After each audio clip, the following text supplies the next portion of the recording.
This is Killer Innovations, a show about ideas, creativity, and how you can innovate. Welcome to the Innovator's Garage, where you learn to create your next game-changing killer innovation.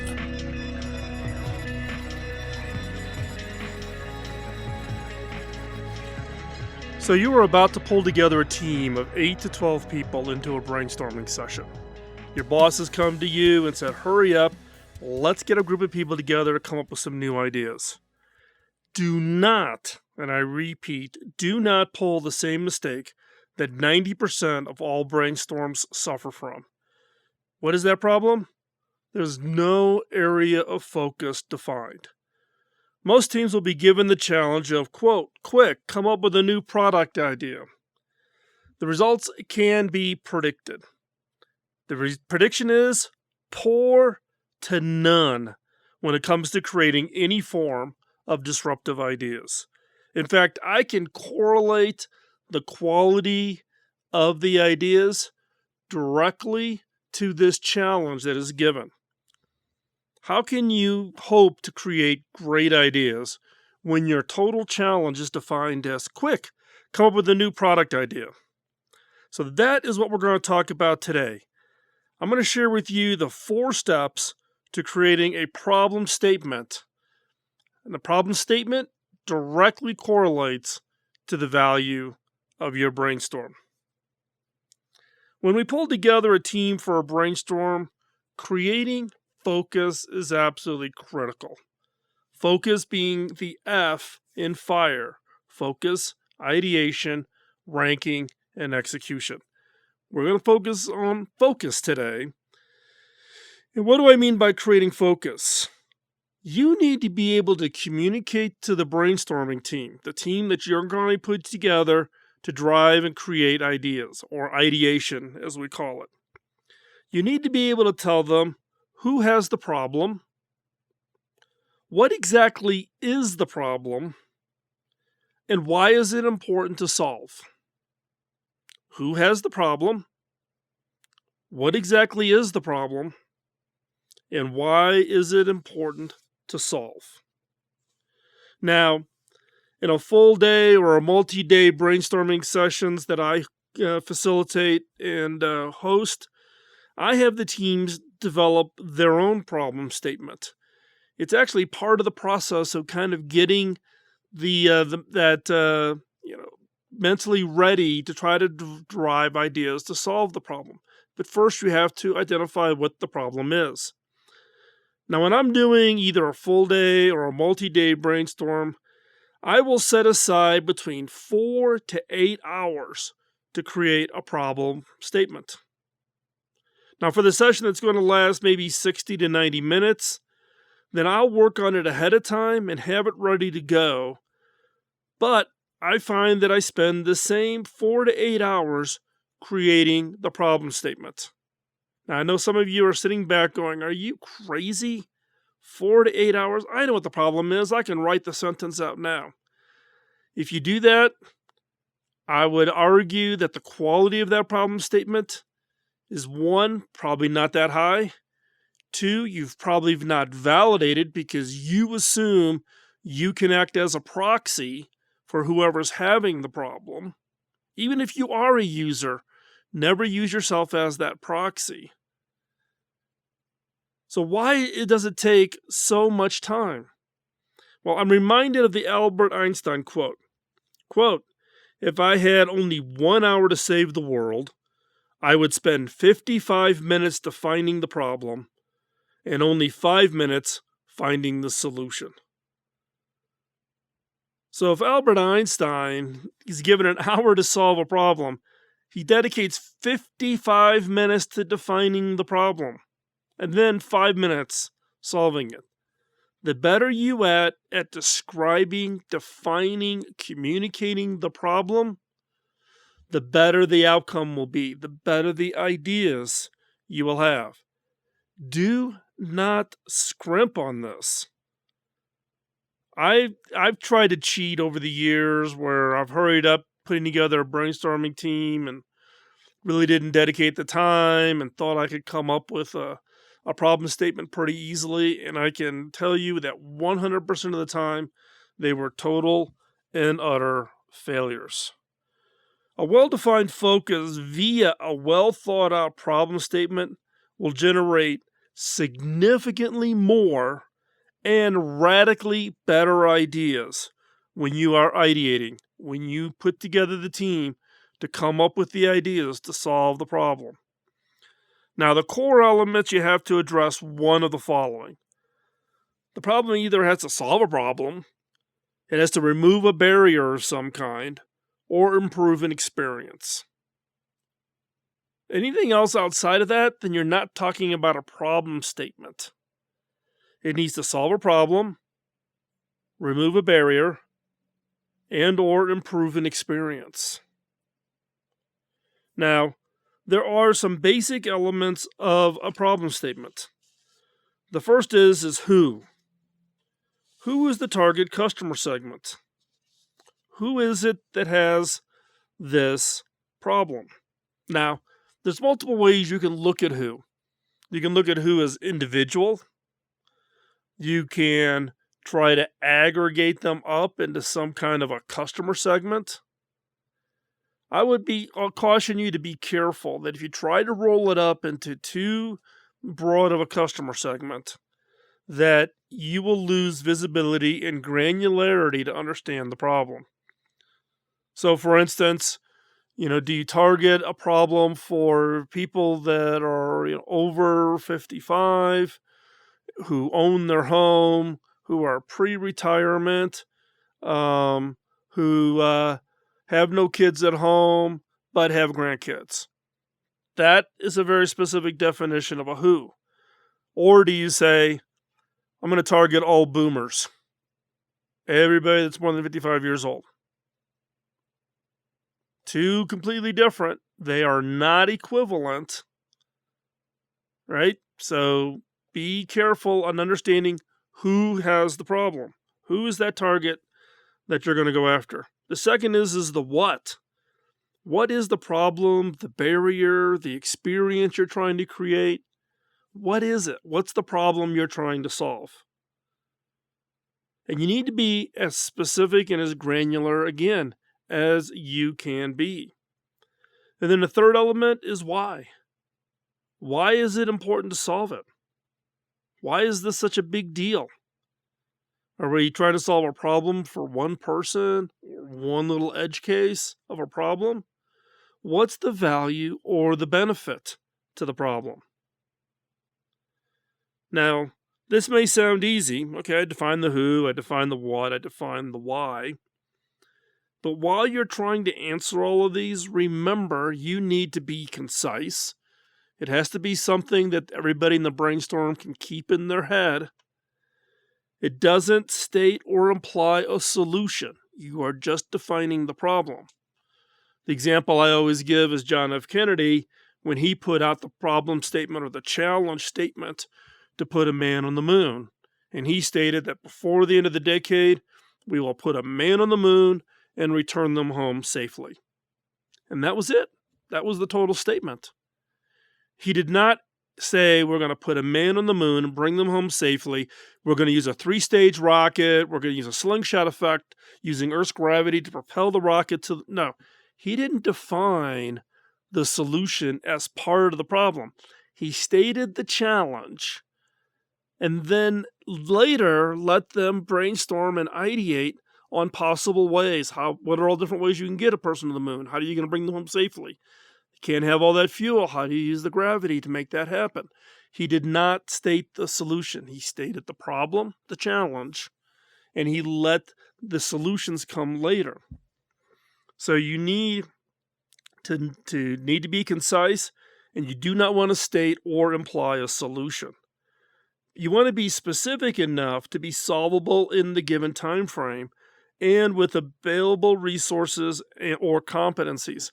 Just as President Kennedy said, before the end of the decade, that kind of time boxed it. You couldn't wait for time travel to ever be invented or transporter technology. You had to use it within the constraint so that you could do it before the end of the decade. Now, wow, this sounds hard, doesn't it? You got to try to create a problem statement that describes the who, what, why, and you're going to be concise, not define the solution, etc. That's why I dedicate 4 to 8 hours crafting these. Bertrand Russell said it best: the greatest challenge to any thinking and thinker is stating the problem in a way that will allow a solution. So remember, you get back what you put into it. Do not scrimp on spending the time to craft a proper problem statement, because the time you spend on that dictates the quality of your brainstorm. In the next segment, I'll share both good and bad problem statements and share with you a template I use when creating them. And we'll be right back after this break.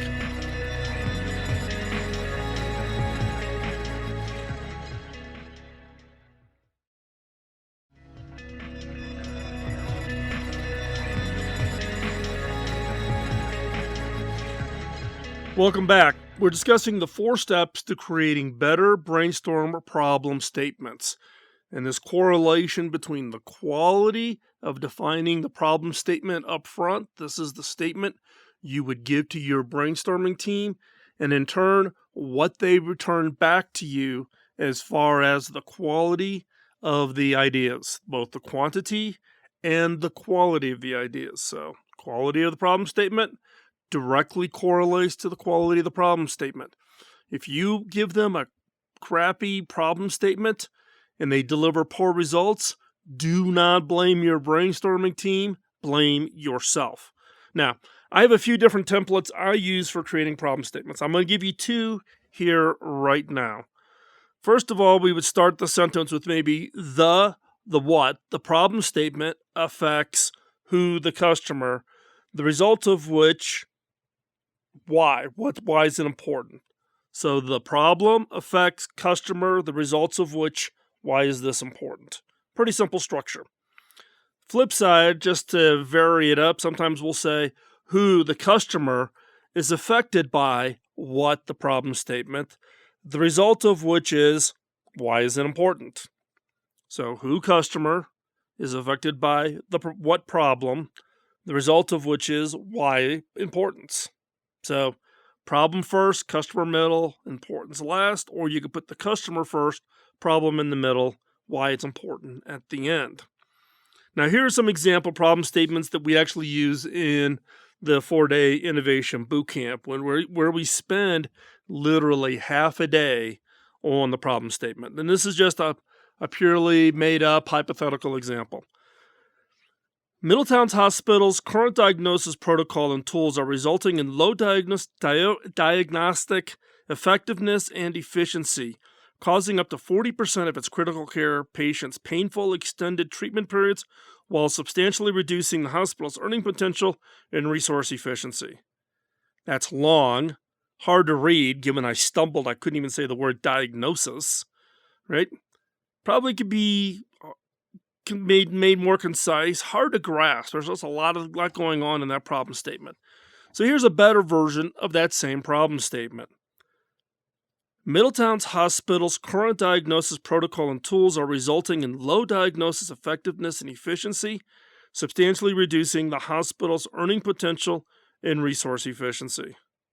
So we talked about the who, right? The diagnosis problem, right? And the value, reducing earning potential or resource efficiency. So that's a good one. Here's another one, variation of the same one. Up to 40% of critical care patients are experiencing painful, extended treatment periods due to low diagnosis efficiencies and effectiveness of current diagnosis protocols and tools. Did you notice the subtlety between the last two? The last one, where it started off with Middleton Hospitals, they were the who, right? So it's all about protocols and tools to improve earning potential and resource efficiency. In the second problem statement, who's the who? It's the critical care patient. Different who's, right? So it's how you get specific. And in this case, this was critical. Because if you're not clear on the who is, how do you expect people to generate ideas? So who do you think the who should be? Should it be the hospital or the patient? There's no right or wrong answer to this, right? But you've got to think about those things in creating the problem statement. So again, the templates are the what, the problem, affects who, the customer, the result of which is why, what's the importance. Or another template being who, the customer, is affected by what, the problem, the result of which is why is it important. Okay? So, what are the steps that would allow you to create a well-defined problem statement? Step number 1, brainstorm the problem, of course, especially if you're running a full or multi-day brainstorming activity. Ask for people to list problems, challenges, friction in the system, barriers, unmet needs. Now remember, you're focusing on the problem. No solutions, just problems and challenges. Now I know this is hard. Everybody wants to jump in and come up with answers. Just focus on the problem. Everybody, this is a constant problem when we do this. List one per sticky, one problem, one challenge, one friction. Share them on a flip chart. Group the common stickies. Name the group. Now, what do the groups tell you? Is there a common set of problems or challenges? Vote, rank, however you want to select the ones that you think are the biggest problem areas. Step 2, have each individual answer the who, what, and why we talked about earlier in the show. Who is the target customer segment?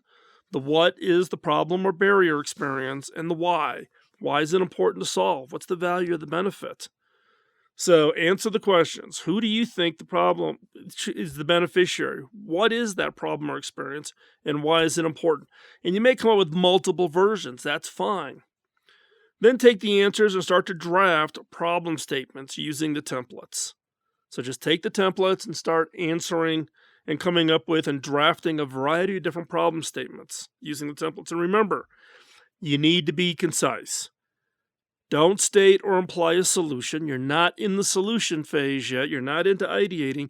You're just trying to get the problem statement. You're trying to truly understand the problem. And then 3, specific enough to be solvable in the given time frame with the available resources or competencies. And then repeat the who, what, and why, drafting multiple versions of the problem statement. Now you're at a point where maybe you have 3, 4, 5 problem statements that you and your team have agreed on. How do you know which one is the right one? Well, you need to go test it. And that's step number 4. You need to go out and find the who, the target segment. Now, there's a variety of different ways you can do this. If it's something that's already targeting an existing customer base, easy to find. If you're going to go out and try to find somebody totally a new segment, somebody that is not part of somebody you serve already, then you need to go find them. You need to go find them where they hang out at. And you need to be sometimes a little bold. We will actually do dinners where we invite people and we just invite them off of Craigslist and we sit down and interview them over dinner. They get a free meal out of it. We give them a gift card at Starbucks, whatever, maybe a Visa cash card for $25 or $50, right? Find them any way you can. And all you're doing is you're asking for ideas. You want to validate that what you think is the problem, right? Is this the right segment? Here's the hypothesis of the problem. And do they agree that that is the problem? Now, when we come back, I'm going to talk more about the problem statement, but more specifically, we're going to walk through in detail how do you validate in this testing process, what can you do to make sure that the idea is real? You're listening to Killer Innovations and Biz Talk Radio Network.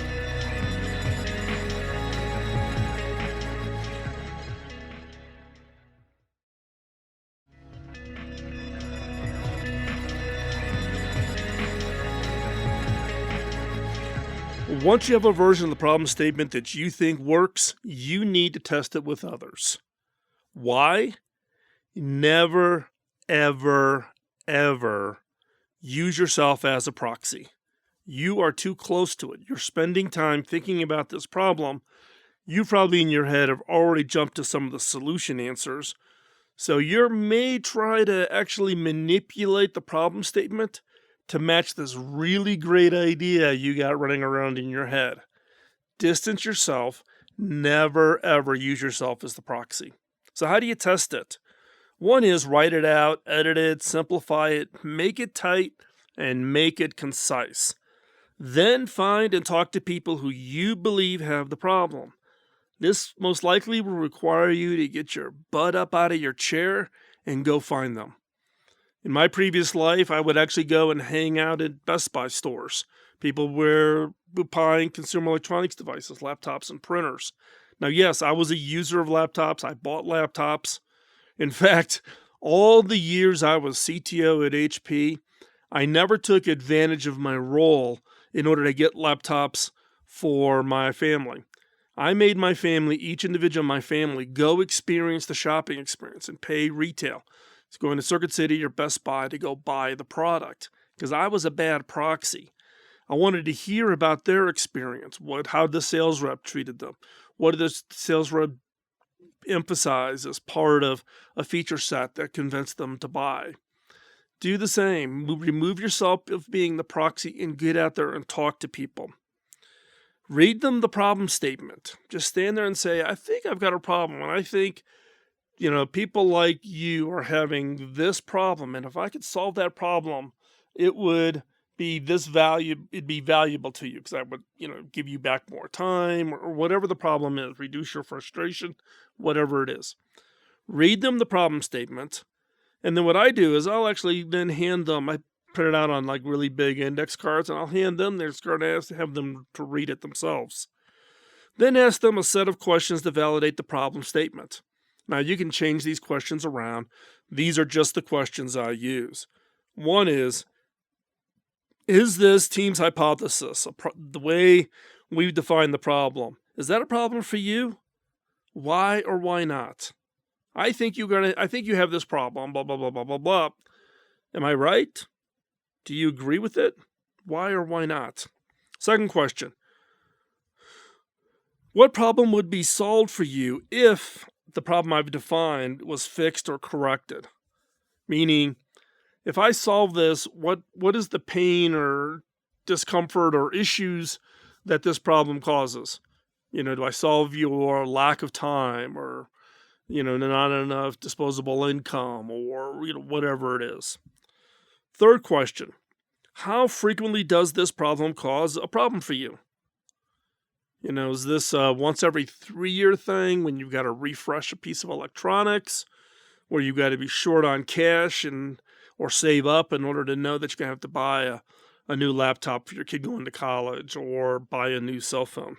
How frequently does this issue cause a problem for you? And then the fourth question, what value would you gain if this problem is solved? What would be your big wish if I get a magic wand and I could solve it? Now, after you've gone through that process of talking to them, then you want to edit or adjust the problem statement based on what you heard. But now that you have a problem statement, what do you do with it? You got it nice written out, it's nice and tight, it's clear, you validated it. I would recommend sharing it with the team for the brainstorm as homework. Send it out to everybody that's on the team 2 weeks, a month ahead of the brainstorm. Have them think about the problem statement and then ask them to answer the validation questions from the perspective of the individuals who would receive the benefit. Have them put themselves in the shoes of the person that you're trying to solve the problem for. In some cases, at the beginning of the brainstorm, I'll share and discuss the problem statement, and then I'll ask each of the team members who are part of the brainstorm to share their thoughts or answers to the validation questions regarding the problem statement. Now, in some cases, they may come back and tell you that this part of the problem statement wasn't quite clear, etc. Be willing to adjust that problem statement. I just did a workshop 2 weeks ago in Washington, D.C. with a major military branch, worked out a problem statement with the generals. When I got it in front of the team, they actually came back with some really good suggestions. So what did we do? We modified the problem statement before we went into ideation. So be willing. Don't think you're cast in titanium. You can be flexible, and you can change it. Now, in other cases, we review the problem statement and jump directly into both individual and then group ideation. Whatever works for you, depending on your team, how much time you have, what you're trying to achieve, etc. Now, I cannot underemphasize the importance of committing the time and getting the problem statements right. Now, indulge me. I'm going to repeat the Albert Einstein quote I shared with you earlier in the show. Quote, "If I had only 1 hour to save the world, I would spend 55 minutes defining the problem and only 5 minutes finding the solution." End of quote. Do not scrimp on this. Spend the time. Yes, I know. I'm sounding like a broken record. A well-defined focus via a well-thought-out problem statement will generate more and radically better ideas when you are ideating. So let's review the 4 steps to creating a better problem statement for your next brainstorm. Step 1, brainstorm the problem, not the solution. You're brainstorming the problem. The list of all the barriers, all the challenges you come up with, all the frictions, etc. Brainstorm the problem. List them all out. Group the common ones up. Derive what is that telling you about the problems that the users are facing.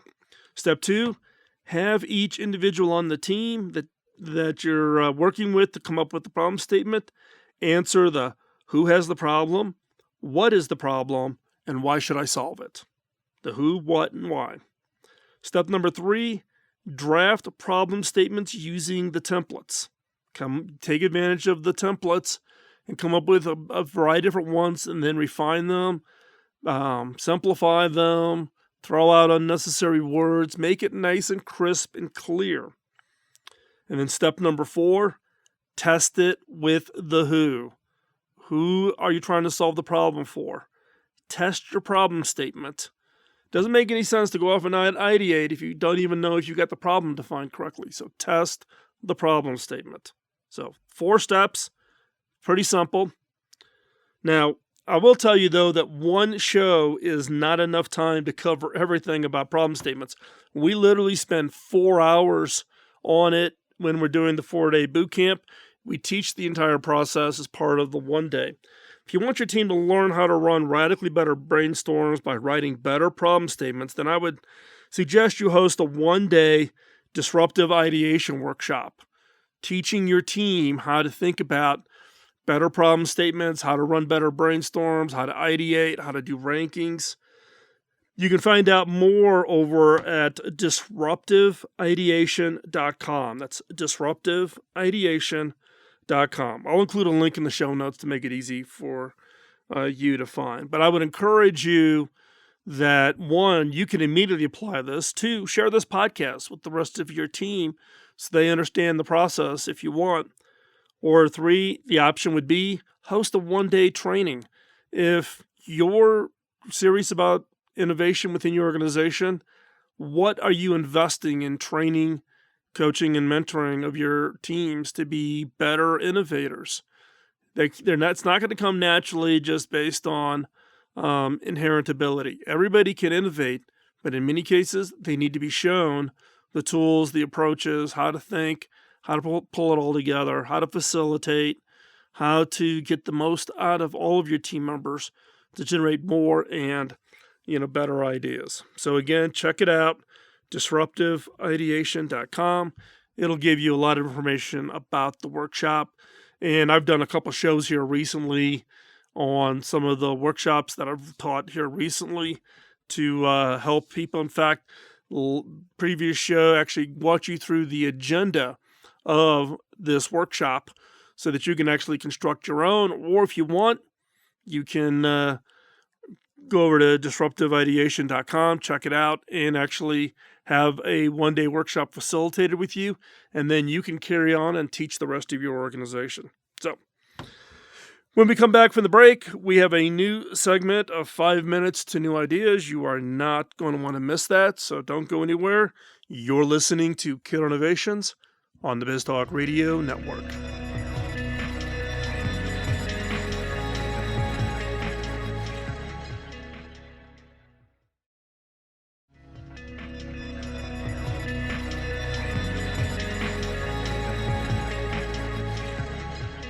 Back in the early days of this show, I would share what I called a killer question in each episode. These questions were designed to be used in your personal, team, or organization's innovation efforts. Now, based on feedback from listeners just like you, we've decided to bring it back with some improvements. Each episode of the Killer Innovations has a segment that I'm now calling 5 Minutes to New Ideas. It's designed for the creative mind looking for that next great idea.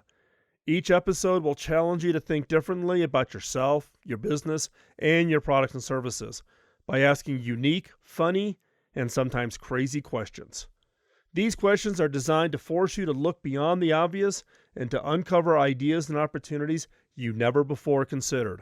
So, get out your notebook and be ready to uncover that game-changing idea. Here is 5 Minutes to New Ideas.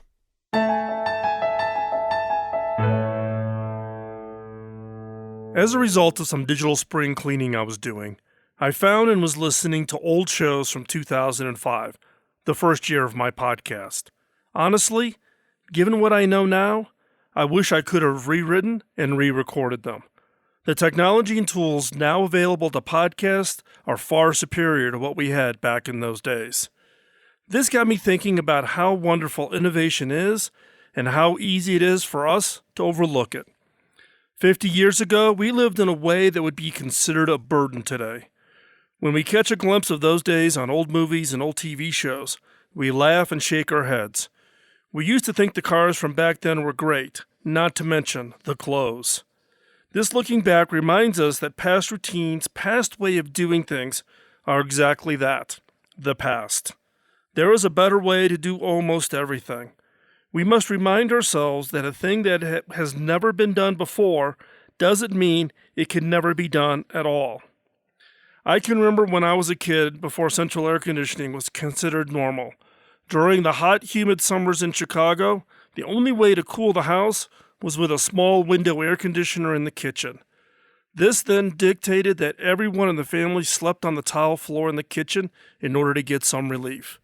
Many a night, the 5 of us, my parents, my brother, and my grandmother all crowded into the kitchen or in the doorway trying to catch some cool air so that we could get some sleep. How would you like to go back to those days? While it is great to be nostalgic about the past, I cannot imagine going without the innovations we have today. Change from innovation is inevitable. Today we take pride and comfort in our modern world and seldom think twice about it, as I'm sure we seldom did in those old days. Hindsight is 20/20. Could we have predicted the radical changes that occurred over the last 50 years? Think about it. We put a man on the moon, invented the personal computer, launched the internet, introduced mobile phones, not to mention the millions of apps and tools we now have access to. From my personal experience, I give thanks to the innovations that led to central air conditioning becoming a scalable and accessible product for millions around the world. Given our ability to gain perspective of the past, could we predict the innovations that will impact our lives in 20 years? Even 10 years from now, we will look back to today and smile and shake our heads at how primitive we were in so many ways. Our cars of today will look primitive in 10 years, not to mention our clothes. In 10 years, what will you be doing? Where will you be living? What job will you have? And what will be your income? Where will you vacation? What are your plans for the next 10 years? What are your goals? In order for a goal to be effective, it must affect change. What can you learn during the next 10 years that will change the future? The most effective way to cope with change is to help create it. The only thing you can know for sure is that everything will change. Can you predict and anticipate some of this change and by doing so, be years ahead of others? If you don't and others can, you will find yourself at a clear disadvantage by having change surprise you. My grandfather used to tell me a story of 2 neighbors, Bill and Ted. Bill always brought his dog that loved cats. Ted had a cat that hated dogs. Whenever Bill came to visit Ted, his dog would come along. The dog would chase the cat up the maple tree in Ted's yard. This same scene would take place every time Bill came to visit. After a couple years, Ted cut down the tree. couple days later, Bill and his dog came to the visit. Out around the house ran the cat with the dog right on its tail.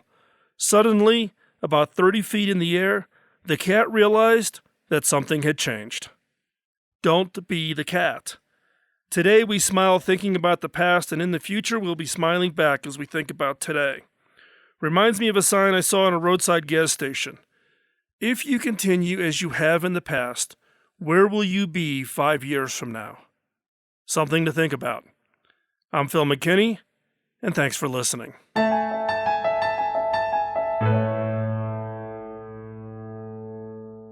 Thanks for taking the time out of your busy schedule to join in. If you have any comments or suggestions, drop me a note at phil@killerinnovations.com. Beyond this show, I write about my personal experiences of being in the innovation game for the last 2 decades. Topics include innovation, creativity, culture, team building, metrics, frustrations, leadership, and how to win. You can find that content over at philmckinney.com. You can also find out information about my book, Beyond the Obvious, including extensive excerpts over at beyondtheobvious.com. You can find hardcover, digital, and audio versions of my book on Amazon or wherever you get your books from. Now, the reason I started this show back in 2005 was to pay back my early mentor. My first mentor, Bob Davis, invested an immense amount of time in training and coaching me, which had a major impact on my career. When I went back and asked him how I could pay him back, he laughed and said I couldn't. I had to pay it forward.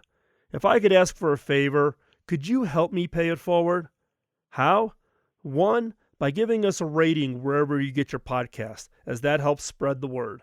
And 2, by telling others about the show. If you want to be part of the conversation between the shows, I hang out in the Innovators community on Slack. The Innovators community is a private community of vetted innovators who help each other succeed.